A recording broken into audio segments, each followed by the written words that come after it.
So ఇప్పుడు మన సెషన్లో జాయిన్ అవ్వడానికి మిస్సెస్ సౌందర్య గారు వచ్చారు. Ma'am group 3 and group 4 ranker. So ma'am కూడా తన valuable insights and preparation journey మనతో షేర్ చేసుకోబోతున్నారు. హలో అండి, thank you so much for your time. Thank you. Ma'am, మీరు ఇప్పుడు ప్రజెంట్ గ్రూప్ 4 జాబ్ చేస్తున్నారు. సో ఎలా ఉంది మ్యామ్ మీ ప్రిపరేషన్ ఏంటి, మీ జర్నీ మన స్టూడెంట్స్ కోసం? Can you please share? Okay, నా పేరు సౌందర్య అండి. మా నాన్నగారి పేరు మురళీకృష్ణ.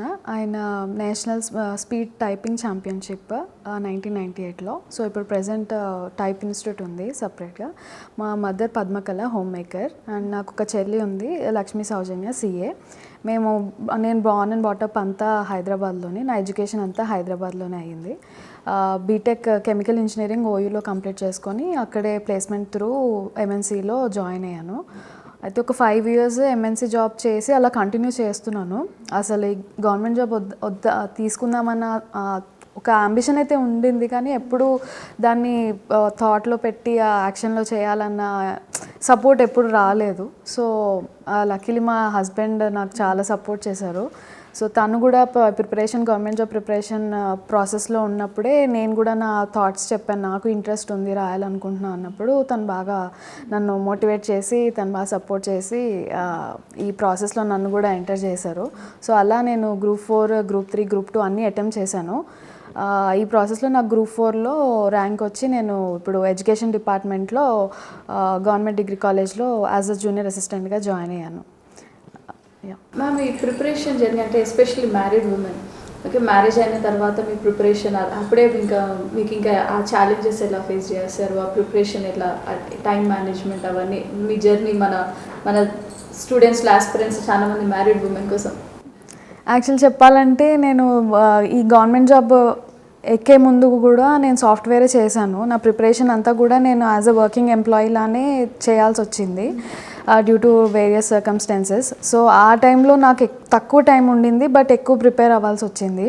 అట్లాంటప్పుడు నాకు నా పియర్ గ్రూప్ కానీ నా మెంటర్స్ కానీ చాలా సపోర్ట్ చేశారు. అందులో మెయిన్గా నేను మా హస్బెండ్కి ఎక్కువ ఇస్తా అనమాట క్రెడిట్. సో నాకున్న టైంలో ఏంటంటే అసలు సిలబస్ ఎలా బ్రేక్ డౌన్ చేయాలనే ఒక థాట్ ప్రాసెస్ కూడా లేదు. అసలు ఎలా చదవాలి, ఇంత తక్కువ టైంలో అవుతుందా లేదా అన్న చాలా డౌట్స్ ఉన్నాయి. డౌట్స్ అని ఫియర్స్ కానీ అసలు నాకు అవుతుందా అనే ఒక డౌట్లో ఉన్నప్పుడు తను ఏం కాదు, నువ్వు క్లియర్గా నేను చెప్పిందే ఫాలో అవ్వు, దాంతో చేసుకుంటూ వస్తే you can still do it అని నాకు చాలా మోటివేట్ చేశారు. మా హస్బెండ్తో పాటు కొంతమంది మెంటర్స్ కూడా ఉన్నారు. లైక్ అశోక్ నగర్లో అశోక్ అన్న అని ఒక అన్న ఫస్ట్ అసలు ఎలా చదవాలి, అవుతుందా నీతోటి అని ఫస్ట్ సిలబస్ని బ్రేక్ డౌన్ చేసి నాకు ఎక్స్ప్లెయిన్ చేయడము. సో నువ్వు తక్కువ టైంలో ఎక్కువ స్ట్రాటజీ వాడి కంప్లీట్ చేయి అని అలా నాకు హెల్ప్ చేయడము. నేను లో ఉన్నప్పుడు అవ్వదేమో అని అప్పుడప్పుడు లో అయినప్పుడు లేదు అవుతుంది, అందరూ నీ ఫేస్లోనే ఉన్నారు, అందరే ముందు లేరు అంటే మనం చూసాం కదా చాలా పోస్ట్పోన్మెంట్స్ కానీ మధ్యలో ఇష్యూస్ అన్నీ అవినా కూడా నువ్వు కూడా రేస్లో ఉన్నావు, నీకు ఛాన్స్ ఉంది ఇంకా అని నాకు చాలా మోటివేట్ చేశారు. End of the day exam దగ్గర పడేటప్పుడు కూడా ఇంకా మోర్ దెన్ వాస్ట్ సిలబస్ని కంప్లీట్ చేయడం కంటే multiple revisions on quality subjects మీద చేయడం అనే టిప్స్ అని నాకు చాలా హెల్ప్ చేశారు. సో మేబీ దానివల్లనే నేను క్రాక్ చేశానని నేను నమ్ముతాను. మ్యామ్, ఆల్రెడీ ఒక IT జాబ్ చేస్తూ ఈ ప్రిపరేషన్ ఇది టైం ఎలా మేనేజ్ చేశారు, మీరు వాడిన స్ట్రాటజీ? డెఫినెట్గా టైం మేనేజ్మెంట్ అనేది మేజర్ హర్డిల్ నేను కూడా ఫేస్ చేశాను. ఎందుకంటే morning 9 to 6 or 9 to 8 job అనేది మనకి కంప్లీట్గా సాఫ్ట్వేర్ కాల్స్ కానీ దాని టైం మేనేజ్మెంట్ కానీ చాలా ప్రాబ్లం అయింది. నాకు దొరికిన మేజర్ టైం ఏంటంటే ఎర్లీ మార్నింగ్స్ ఒక 2-3 hours అండ్ ఆఫ్టర్ జాబ్ ఒక 3-4 hours అట్లా. సో ఆ ఉన్న తక్కువ టైంలోనే ఎఫిషియెంట్గా ఎలా చదవాలి అంటే ఇప్పుడు జనరల్గా మొత్తం బుక్ అంతా చదివేసి దాన్ని బట్టి మల్టిపుల్ రివిజన్స్ చేయడం కాదు. ఎఫెక్టివ్గా కొన్ని టాపిక్స్ ఇప్పుడు కాస్ట్ బెనిఫిట్ రేషియోలో మనం దాన్ని ఎలా చదవాలనేది నాకు నా పియర్ గ్రూప్ కానీ నా పక్కన ఫ్రెండ్స్ కానీ బాగా హెల్ప్ చేశారు. సో క్వాలిటీ ఓవర్ క్వాంటిటీ అంటారు కదా, సో దాని మీద ఎక్కువ ఫోకస్ చేయడం వల్ల నాకు అది హెల్ప్ అయిందని నేను అనుకుంటున్నాను. మీరు సెల్ఫ్ ప్రిపరేషన్ కోచింగ్? కోచింగ్ తీసుకునే టైం కూడా లేదు యాక్చువల్గా ఫ్రాంక్గా చెప్పాలంటే. సో మా హస్బెండే నాకు మొత్తం మెంటర్ కోచింగ్ అని చెప్పొచ్చు. తను కూడా ఈ ప్రాసెస్లో ఉండడం వల్ల ఏంటంటే ఎగ్జామ్ దగ్గర పడ్డప్పుడు నువ్వు మేజర్గా ఏమి చేయాలి, ఎక్కువ ఏ టాపిక్స్ మీద ఫోకస్ చేస్తే సరిపోతుంది, లైక్ వి సెడ్ మొత్తం 100% సిలబస్ కంప్లీషన్ అనేది అవ్వదు కాబట్టి ఏది నువ్వు ఎక్కువ చేస్తే స్కోరింగ్ నీకు ఛాన్స్ ఎక్కువ ఉంటుందనే థాట్ ప్రాసెస్ మీద నన్ను గైడ్ చేయడంతో నేను మేజర్గా నేనేం సెల్ఫ్గా స్ట్రాటజీస్ ఏం వేసుకున్నా అని చెప్పను. తను వేసిన స్ట్రాటజీస్ని బ్లైండ్గా ఫాలో అవ్వడం అనేది వర్కౌట్ అయ్యింది నాకు.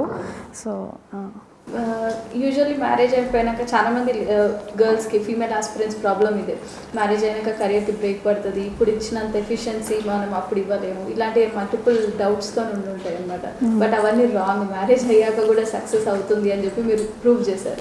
సో మీ ఈ జర్నీ ఎలా ఉండింది త్రూ అవుట్ మ్యారేజ్ తర్వాత ఈ ప్రిపరేషన్, ఈ జర్నీ, ఇక్కడున్న మీరు ఫేస్ చేసిన యాంగ్జైటీస్ కావచ్చు, ఛాలెంజెస్ కావచ్చు, మీ ఫేస్ ఆఫ్ జర్నీ మీ పర్స్పెక్టివ్లో మన స్టూడెంట్స్ కోసం? ఫస్ట్ థింగ్ మనం నమ్మాలి మనకు వస్తుందని. మనం నమ్మడంతో పాటు మన చుట్టుపక్కల వాళ్ళు కూడా మనకు నమ్మితే మనకి ఇంకా పక్క బూస్ట్ అవుతుందని నాకు ప్రూవ్ అయింది. అంటే మా హస్బెండ్తో పాటు మా పేరెంట్స్ కూడా నన్ను ఎప్పుడు ఆపలేదు.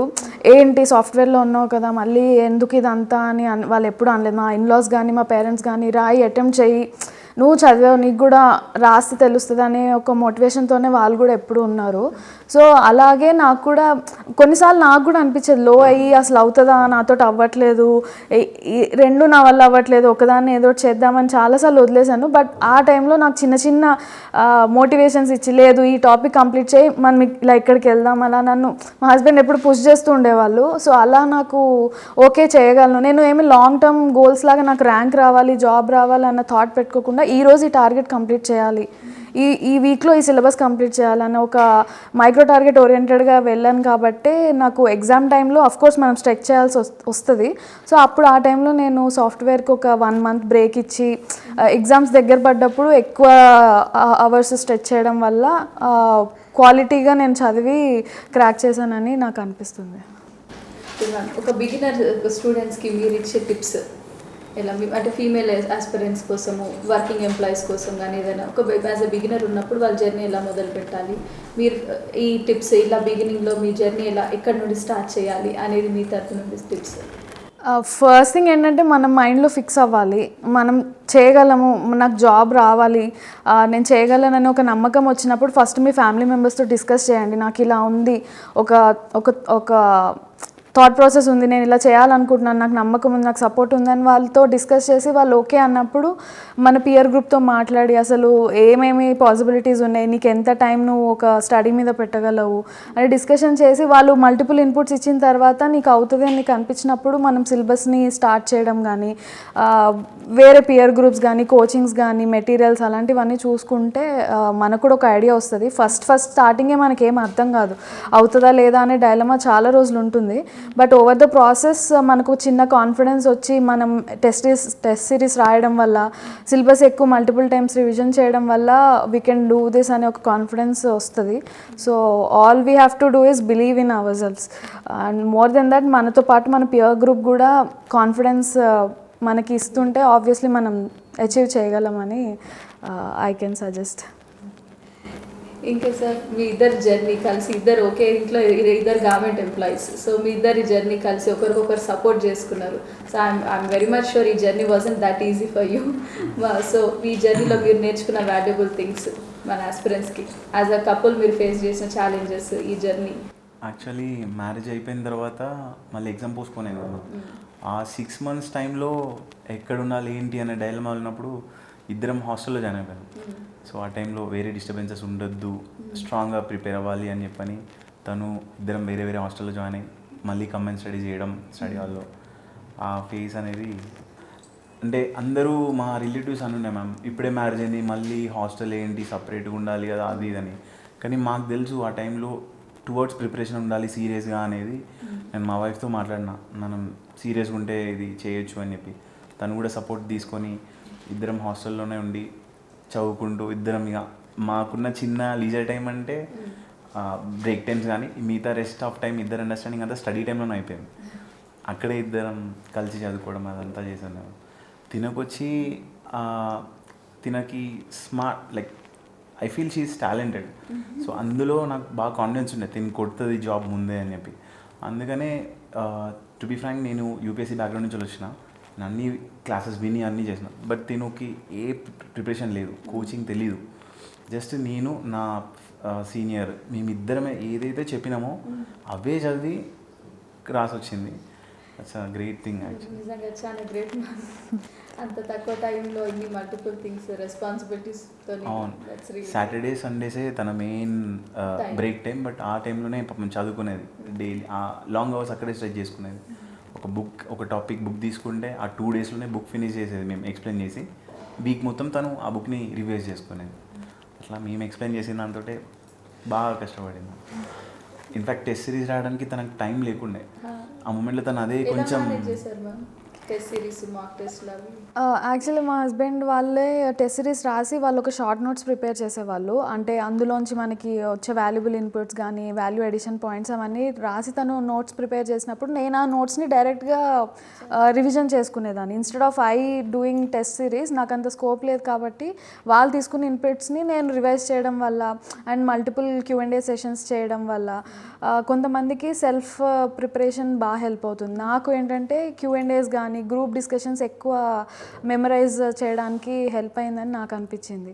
సో నేను వాళ్ళతో కాన్స్టెంట్గా Q&A సెషన్స్ చేయడం కానీ అవి చేయడం వల్ల నాకు ఎక్కువ సిలబస్ గుర్తుంది, నేను అటెంప్ట్ చేయగలిగానని. అండ్ లాస్ట్ మూమెంట్లో కూడా ప్రిపరేషన్ అయిపోయి ఎగ్జామ్స్కి వెళ్తున్నాం అన్నప్పుడు కొన్ని క్వశ్చన్స్ ఎలా అటెంప్ట్ చేయాలనే టిప్స్ కానీ అన్నీ నేను చదివిన సిలబస్కి మేబీ నాకు అన్నీ తెలియకపోవచ్చు. బట్ ఆప్షన్స్ని ఎలిమినేట్ చేసే ట్రిక్స్ అండ్ టిప్స్ కానీ ఆ ఎగ్జామ్ టైంలో exam management, time management, stress management ఇవన్నీ మీద నాకు చాలా టిప్స్ అనేవి చెప్పారు. సో మోర్ దెన్ స్టడీయింగ్ ఇవన్నీ నాకు ఎక్కువ హెల్ప్ అయ్యాయని నాకు అర్థమైంది నా ర్యాంక్ చూసుకున్నాక. ఎగ్జామ్ హాల్లో టైం మేనేజ్మెంట్ టిప్స్ కాస్త మీరు షేర్ చేయగలరా, మీరు ఫాలో అయ్యింది? యా, లైక్ హీ సెడ్ పేపర్ని ఎప్పుడు 2 రౌండ్స్ లాగా చేయాలి. నేను కూడా అదే ఫాలో అయ్యాను.